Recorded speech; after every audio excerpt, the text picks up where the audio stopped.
Hi అండి. మనం ఉక్స్ పట్టి కాజా పట్టి వేసేటప్పుడు ఉక్స్ పట్టి పెద్దగా వస్తుందా కాజా పట్టి కన్నా?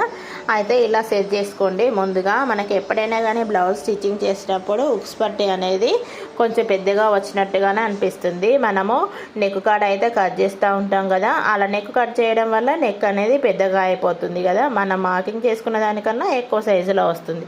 అలా రాకుండా మనం ముందు ఇలా సెట్ చేసుకోండి. ఉక్స్ పట్టి కోసం క్లాత్ తీసుకుంటాం కదా, ఆ క్లాత్ను వేసినప్పుడు మనం ఇలా వెనకాల నుండి అయితే మనము క్లాత్ను వేళ్ళతోనైతే ఇలా టెన్షన్ వైపు మన దిక్కు పట్టుకొని అయితే ఉండండి. ఇలా మన క్లాత్ అనేది సాగకుండా స్టిఫ్గా ఉంటుంది. చూడండి, మనకి వెనకాల నుండి వేసినప్పుడు ఒత్తి పట్టుకొని ఇలా అనడం వల్ల మన ఉక్స్ పట్టి కాజా పట్టి సమానంగా వస్తుంది.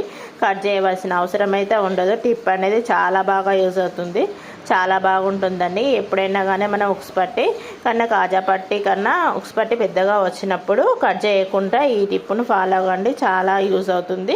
నచ్చితే లైక్ చేసి సబ్స్క్రైబ్ చేసుకోండి ఫ్రెండ్స్. ఈ విధంగా మనకు లైనింగ్ మాత్రమే ఎక్స్ట్రా వచ్చేసింది కదా, దీనికన్నా చూసేయండి. ఇప్పుడు లైనింగ్ను మొత్తాన్ని కట్ చేస్తున్నాను, ఎక్స్ట్రా వచ్చిన లైనింగ్ని ఈ విధంగా అయితే